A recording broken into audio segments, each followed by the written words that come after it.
I think that during COVID, the thing that kept me the most sane, kept me the most hopeful throughout it, kept me busy, was I discovered a lot of passions during this time of isolation and having lots of free time.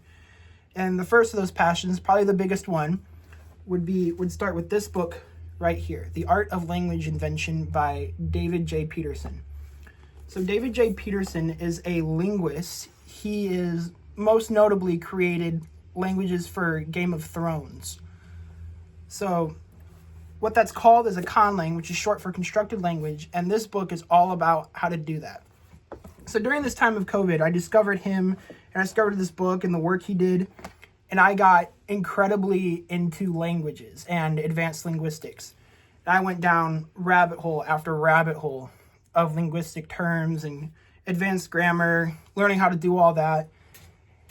And then I went through a process called naturalistic evolution, which is when you start with a proto-language and then you make all its descendants from that proto-language in a way that mimics how real world languages evolve.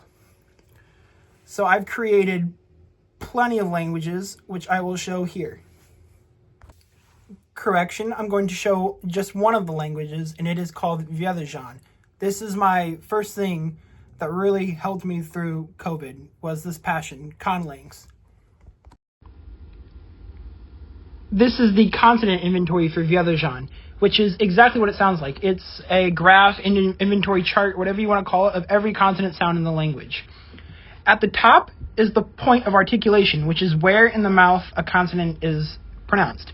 And then on the left, top to bottom, is the manner of articulation, how the sound is pronounced. So fricatives would be sa, za, fa, ha, ha, all of that. And then plosives, or stops, are pa, ba, ka, ga, all of that. This is a translation from English into Viedajan, and it is a quote from Dolly Parton which reads, "The way I see it, if you want the rainbow, you gotta put up with the rain," which in Viedajan would be Ravanyang lohash vecholavier lavondaljamo chodelaaflasmo. And those silly little characters underneath it are the International Phonetic Alphabet, or the IPA for short. The International Phonetic Alphabet is a one-to-one writing system where each symbol only makes one sound to make it easier to transcribe writings such as OUGH, which can be pronounced oo, o, or uff. The IPA will clear that up and show exactly how it's pronounced. Underneath that is all the grammatical information that's going on in the sentence, which is called a gloss. So the first word, rave, R-A-V-E-C, is the word see, which is in the first person, which is the 1S, the present tense, which is the PRS, and the habitual aspect, which is the HAB. So to illustrate just how different this language is from English, we're going to translate it closer to the source lang, a more literal translation to show how clunky it is. So if we translated it literally, it would be, "See how all want to exist one rainbow, he needs to tolerate the rain." While most of that was probably nonsense and information overload, the point is I put a lot of time into it, and I've got very passionate about it, and it kept me busy, and it kept me sane during COVID. The second passion and interest I found is very closely related to the first one. Not conlangs, but real languages. I spent lots of time learning and studying mainly French in my own free time. I became very fascinated in other world cultures. As you can see behind me, I have the flag of Sicily, Abkhazia, Wales, Corsica, Sweden, a bunch of different flags, and an ancient Roman helmet. And with this interest, I got really into real world languages. And like I said, I started learning French.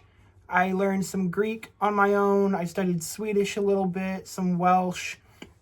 The only one I could really speak is French. At one point, I was okay in Greek. These are some of my Greek notes right here.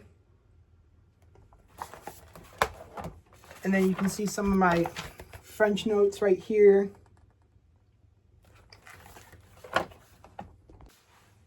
Alors, je n'étudiais pas le français depuis longtemps, mais je peux encore parler un peu de français, mais je ne suis pas un francophone. The third thing that really helped me get through COVID was music. I got incredibly into music. I played and listened to tons and tons of music. I have a playlist that everything goes into, and it's sitting at around 450 days long right now. It's a lot of hours of music. I've listened to about 80 albums in the last year. I collect tons of vinyl. I have a few of them here. Metallica, Elliott Smith, MF Doom.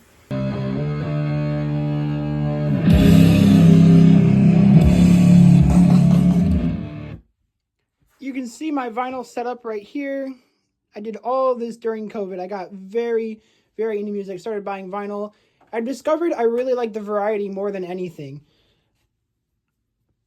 I got into such a rabbit hole. It kept me busy for hours, just listening to new music and finding new genres and discovering new bands.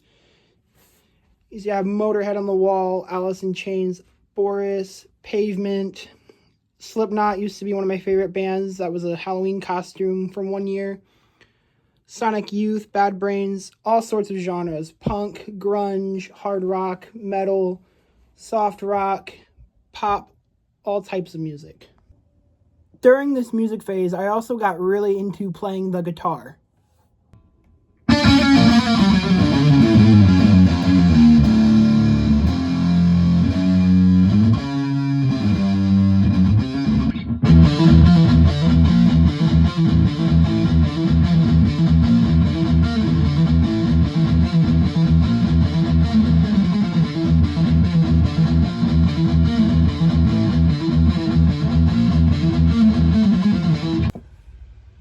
I think the biggest ethical lesson I took away from COVID was that I cannot survive alone, that it is a part of me to be social. It is a part of every human being to be social, even for those that are antisocial.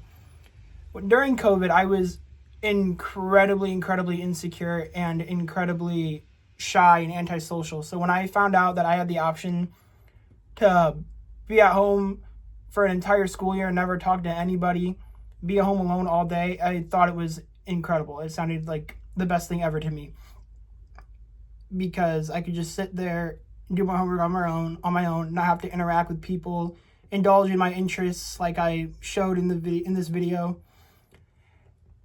And I was able to figure out that it wasn't fulfilling like I thought it would be, that eventually it felt really empty.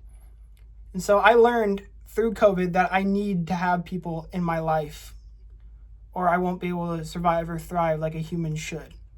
So that was a big life lesson. There was a lot of character development in that throughout COVID. So I think that was the biggest ethical lesson, the biggest thing I learned about myself.